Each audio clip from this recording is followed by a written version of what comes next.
Ассалаумағалейкум, қайырлы таң қазақ елі, амансыңдар ма? Сан-Франциско қаласынан бізде бүгін 19 желтоқсан күн тамаша болып тұр. Жалпы қазір Американың өзінде кризис болып жатыр. Осы бойынша бір айтып кетейін деп едім ғой. Иә, оны емес, көбісі жұмыстан кетіп жатыр деген сияқты ғой. Жұмыс азайып, жұмыстың бағасы да азайып жатыр, в общем, сондай болып жатыр. Алдағы уақытта барлығы жақсы болатын шығар деп ойлаймыз. Америкада кризис болса, жалпы Қазақстан сияқты елдерде ортан қол мүлдем қатты кризис болады ғой.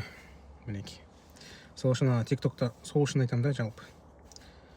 Кейбіреулер түсінбей жатады, неге кризис деп жазып қойдың деп. Осы үшін жазып қоясың да енді.